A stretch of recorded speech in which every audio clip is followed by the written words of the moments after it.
Hi, and thank you for joining me for a reading of the third chapter of The Secret of Love.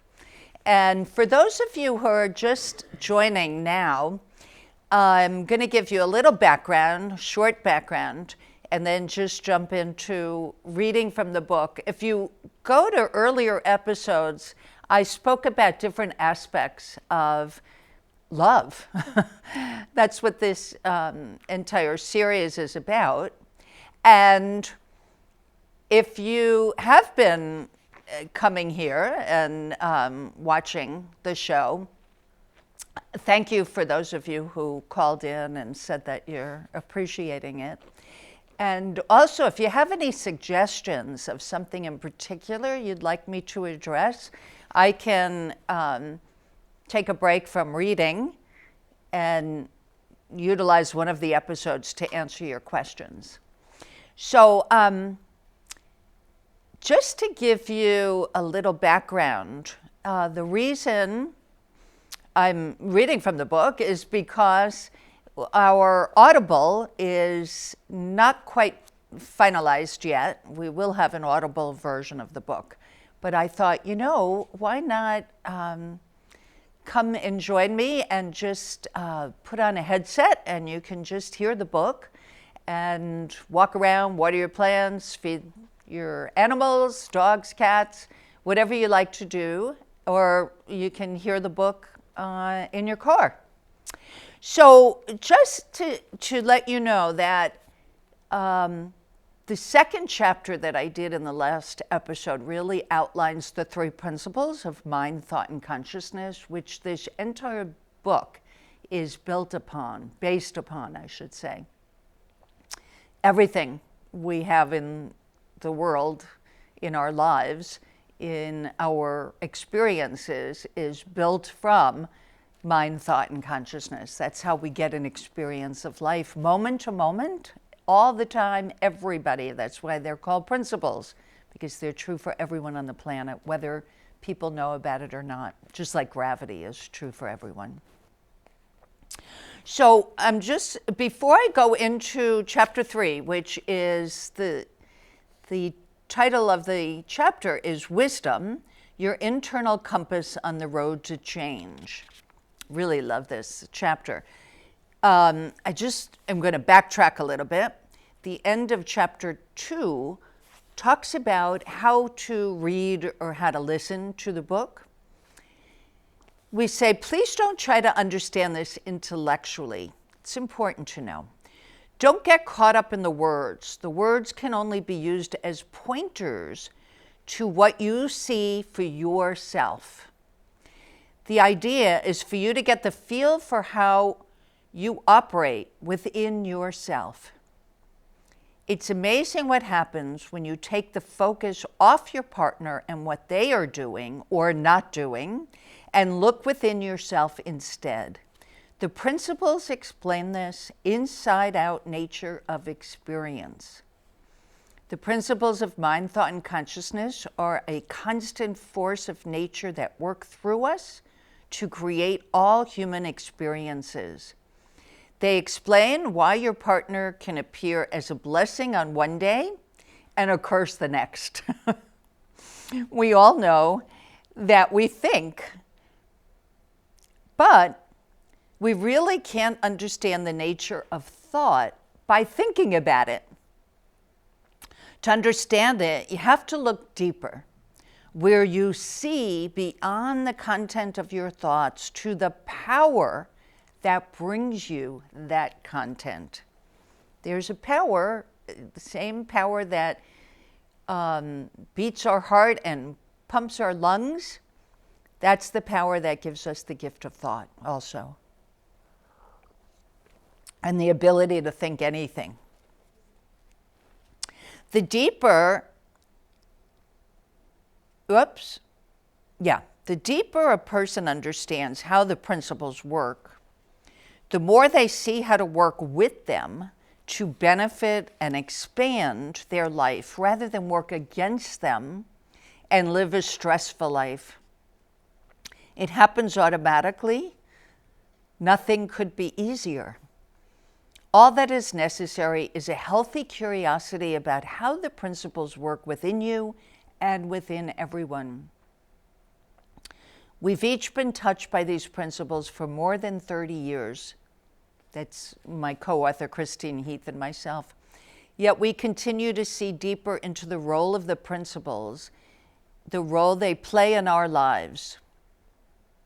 We speak from experience, the experience of feeling both whipped around by our own thoughts and the experience of greater calm once we gained an understanding of the principles.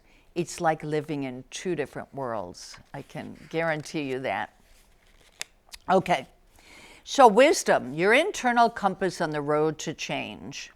This is a quote by the late Sydney Banks. When the wise tell us to look within, they are directing us beyond intellectual analysis of personal thought to a higher order of knowledge called wisdom.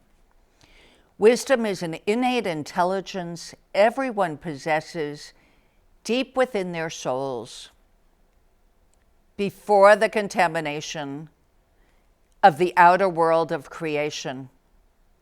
Find the spiritual wisdom that will guide you through life from within. This is where you will find the feelings of love, understanding, and contentment. The first story to illustrate that quote is about a couple named Coisy and Dickon.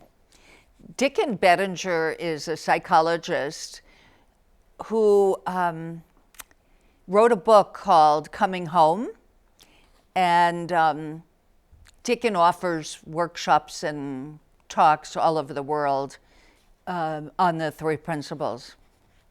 So here's a personal story that they contributed to this book.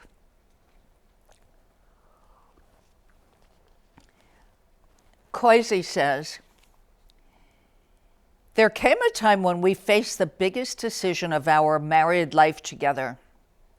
Dickon was offered a position in the Pacific Northwest, but we were living on the East Coast, and our son was still in high school. We started to have conversations about moving, and immediately, one or two or all three of us would just start having upset thinking, and we would get scared, or I would cry. It seemed like we didn't know what to do or what could possibly be the solution. So when we began trying to figure out how we were going to work this out, we all agreed that we would only talk about it when we were all in pretty good states of mind. And if any of us got upset while we were talking, we would stop. We knew that at some point we would come to agreement. We trusted that would happen. It's trusting in wisdom. But it wouldn't happen if we were upset and having a hard time talking about it. So we started and stopped the conversation several different times over the next few weeks. Now, they knew that they wouldn't come to a wise decision if they were upset, because upset is thinking based on personal thinking, our ego, and that will override and cover up wisdom. Wisdom never leaves us. It's always available to us, but it can get covered up. Then one time, one of us had a different idea, a completely new thought that none of us had even considered. And it's going to sound obvious, but they didn't consider this among themselves because they would get upset.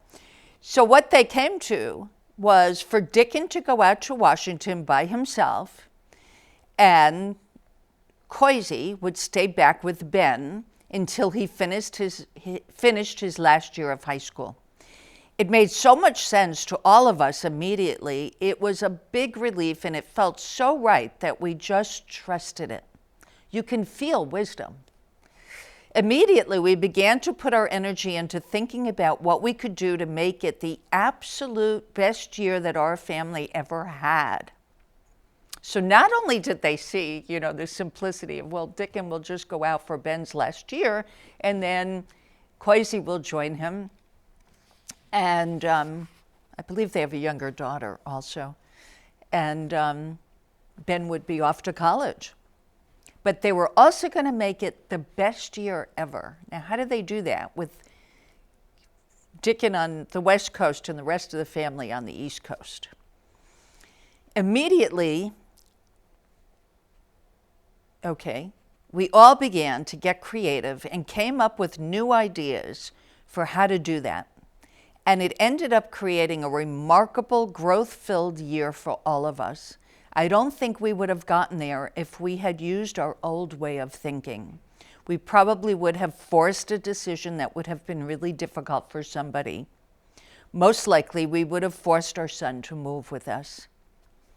This is what Dickon has to say. That is just one example of how, by learning the principles, we began to trust in our own wisdom. We learned that the answers would be there when we were in mental clarity, as opposed to when we were anxiety-ridden. Our understanding of the principles allowed us to trust our wisdom. And each chapter concludes with a reflection by Christine Heath and myself. Here's the reflection on that story. You'll notice in this story, as in many of the stories in this book, the family was able to navigate discussions according to the feeling and state of mind each individual,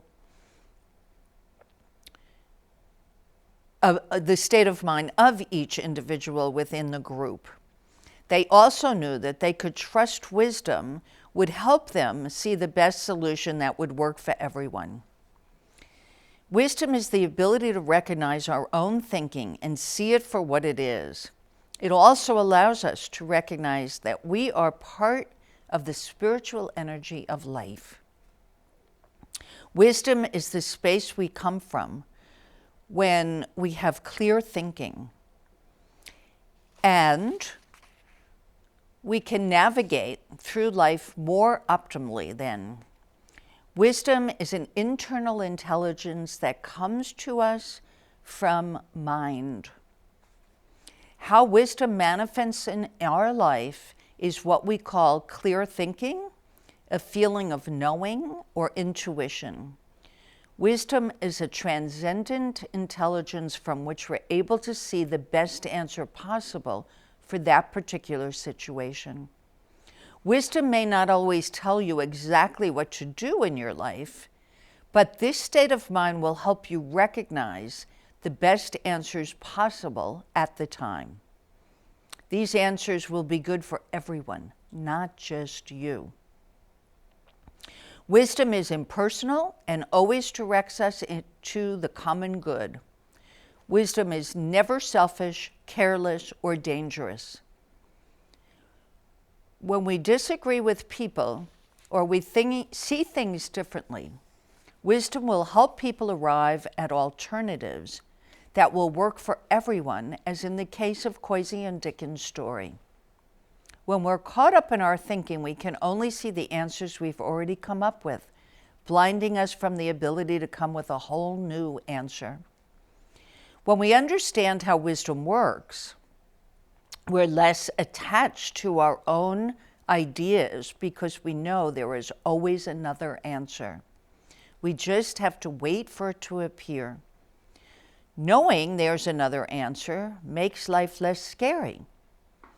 And we feel more confident because we know that eventually we'll see what to do. Understanding that wisdom comes from our spiritual essence gives it more credibility.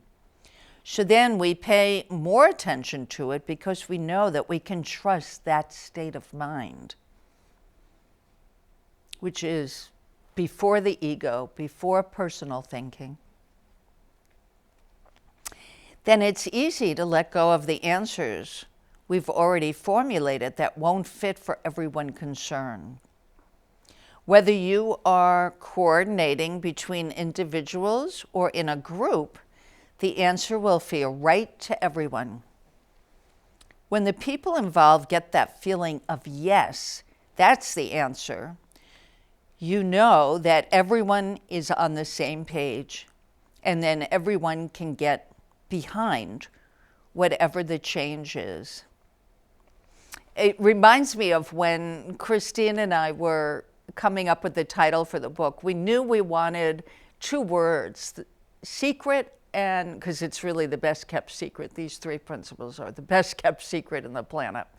So we wanted secret and we wanted love. And we just came up with, I think, 500 different possibilities. But when we came up with The Secret of Love, we wanted a subtitle, Unlock the Mystery, Unleash the Magic.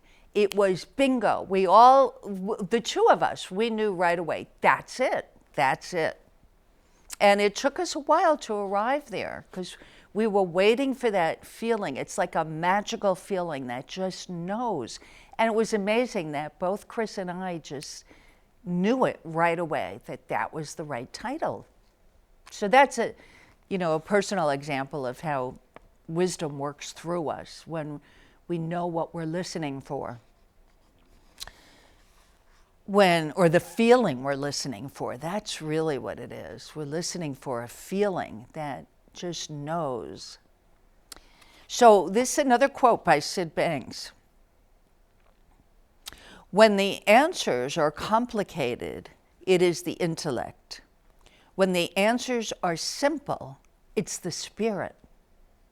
Isn't that interesting? That we really, the brain really, the intellect really does a number trying to and it complicates things. You want to look for the simplicity. Frequently we are asked, how do I know that what I'm thinking is coming from wisdom? When we listen for a feeling, we can tell the difference. Wisdom always settles you down and comes with a sense of knowing. When we're listening to wisdom, the answers that come will be good for everyone, not just for you. For example, your decision to divorce or not would be based on what was right for everyone. Your children, your spouse, not just you. Frequently, our egotistical or insecure thinking creates an illusion that our wisdom is directing us to do something because we have a good feeling or because we think it's fate. We can get tricked into doing things that turn out to be bad ideas in the long run. We all have to learn the difference between personal thoughts seeming right and wisdom feeling true. If you have to constantly justify what you did, that was not coming from wisdom. And the chapter ends with another quote of Sid Banks. Let your mind be still, for the wisdom you seek is like that butterfly over yonder. If you try and catch it with your intellect, it will simply fly away. On the other hand, if you can still your mind, someday, when you least expect it, it will land in the palm of your hand.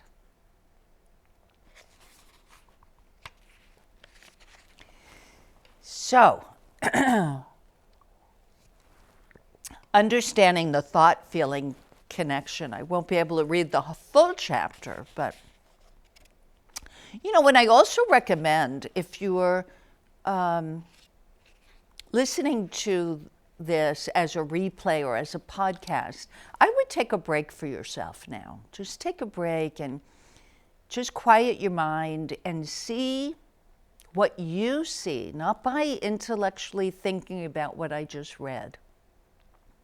Just see what you see from a quiet mind. Don't look for anything in particular, but it's interesting that sometimes something will pop into your mind that gives you a deeper understanding of what I just read. But I'll keep going since we have a little more time for this episode. Understanding the thought-feeling connection. A quote by Sydney Banks, feelings are thoughts in action. Feelings of are a barometer of how thoughts are being utilized. It's pretty interesting, simple but really profound.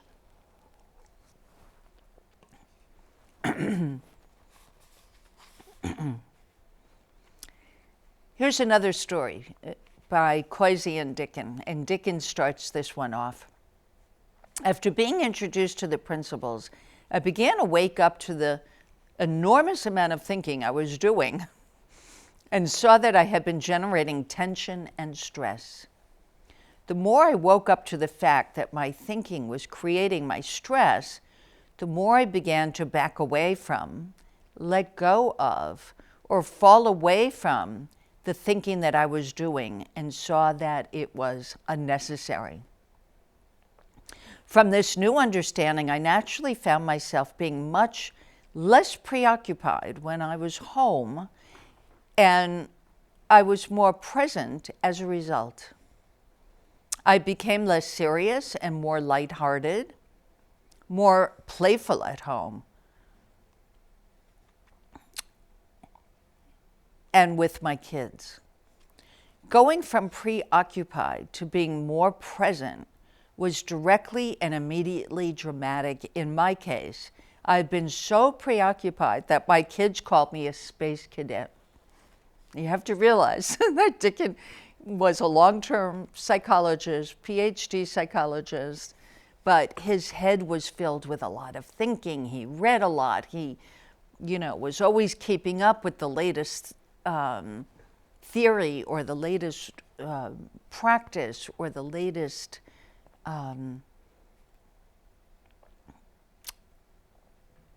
ideas, really. So then Coisy says, it was a big discovery to see that our thinking creates our moods like everyone. The quality of our thinking went up and down. Instead of believing that what we think when we were in a low mood means something significant and should be talked about in the relationship, we began to see low mood thinking as normal, and that you didn't really have to pay attention to that thinking. It would pass pretty quickly. And boy, did that make things easier in all of our relationships. We didn't feel compelled to have to talk about things when we were upset. We didn't take each other's low moods so personally. So it became more and more just a normal cycle. And nothing to really be concerned about. Feelings no longer were statements about relationship.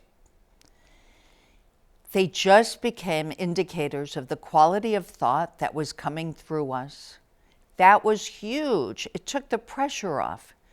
In the past, if Dickens got into a low mood and seemed pretty serious, I would sometimes think that meant something about me, that he was mad at me or unhappy with me, so I thought that we needed to discuss it, and unfortunately, we would. To this day, it is such a relief not to feel like there are issues and problems and things that we need to talk about. We just know that in a better mood, when better thinking starts coming through, it either won't be a problem, or it will look different, or there will be a solution that comes to mind. It is so easy. We started to have more trust in leaving things alone until our heads cleared. When we were in a space in which it would be very easy to see our way through any difficulties or problems or challenges. We both gained greater trust in our capacity for common sense and wise thinking. We knew that we could trust our thinking when we were calm, but not at all when we were caught up in personal thinking. This was so helpful. It paid off to just wait until the wise thinking showed up rather than work so hard when it wasn't available. So you actually save time in the long run. And when we come back for the next episode in a month, I'll start off with the reflection to that story. So just to finalize what we've been talking about, today about wisdom and recognizing that we're feeling our thoughts. And that's why when you are in a nice state of mind, when you're feeling love, when you're feeling compassion and understanding for the people around you as well as for yourself, that's what you can trust. And thoughts will come through you, but they'll be at a higher level imbued with understanding. So that's what you really have to look forward to in your life, to be able to navigate through your life so much easier by understanding how we all operate. And that's the purpose of this series. And I just want to thank you for joining me again today, and have a wonderful holiday. This will be the last episode, I just realized, before the holiday season sets in. So you can use what you've learned so far. And there's a previous episode from last year's holiday season that you can tune into here. Okay, be safe and enjoy, and see you next month. Bye for now.